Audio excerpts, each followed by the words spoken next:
Smith have proposed the Nigeria Religious Freedom and Accountability Act of 2026, recommending targeted sanctions, asset freezes, and visa bans against former presidential candidate Rabiu Musa Kwankwaso, the Mieti Allah Cattle Breeders Association, Mieti Allah Kautal Hore, and what they describe as Fulani ethnic nomad militia.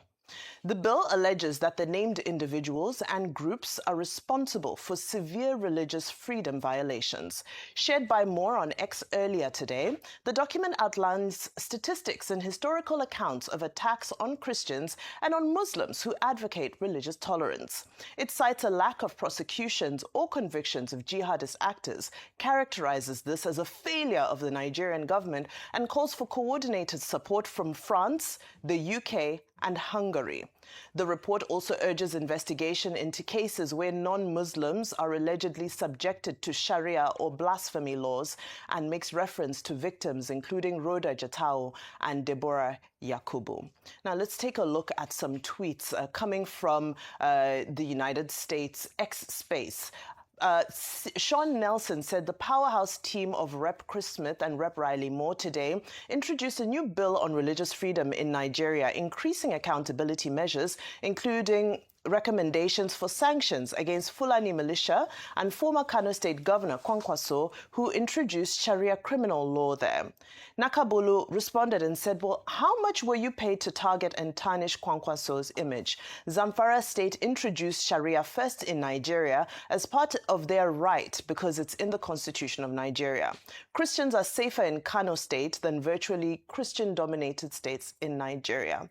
Well, of course, what we do know is that the first governor to introduce and implement Sharia law was Governor Ahmed Sani Yerima of Zamfara State in January of 2000, with other states following after that. Well, could this be a case of mistaken identity? Although we know that the bill itself, the proposed bill itself, doesn't make reference to Kwankwaso implementing Sharia law, but the commentary around it alludes to that. So it's a very huge development, because there have been several threats about naming people and outing people. And I think, I'm not sure whether people would be surprised that the first name on that list would belong to Senator Rabiu Musa Kwankwaso. Dr. Abati, I'll come to you. Oh, okay. Well, I mean, you know, the United States has been interested under President Trump, either in his first term or now the second term, in religious persecution in Nigeria.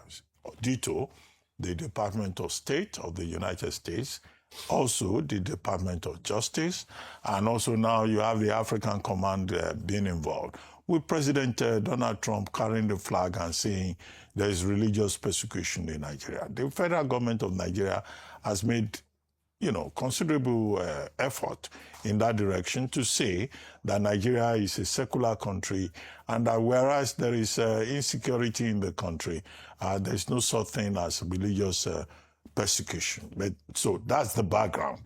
And now, over the years, Nigerians have been saying, name the persons. Before now, there was an attempt, I think, by the United States and also the United Arab Emirates to say that there are certain Nigerians in government and out of government who are funding terrorism. I think also under the Jonathan administration, there was some debate about the admittance at a senior level that, in fact, there were saboteurs inside the government. Now we have reached an interesting point whereby the United States House of Reps, Representative Chris Smith, I think he's 73 years old, the two oldest persons in the House of Reps in the U.S., you know, he's been there since 1978, representing the 14th District of New Jersey.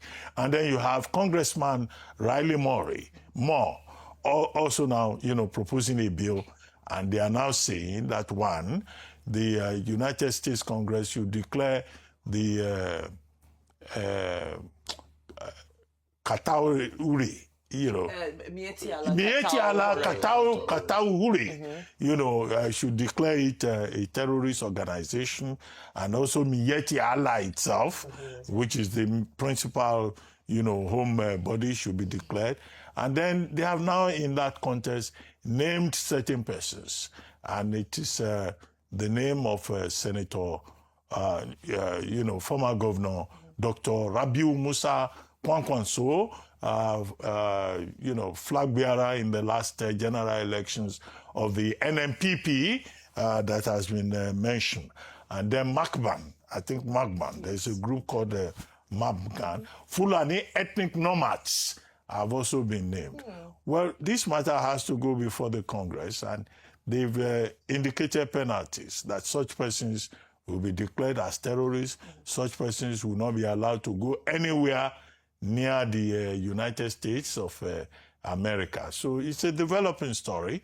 The matter will still go to Congress. It will be debated.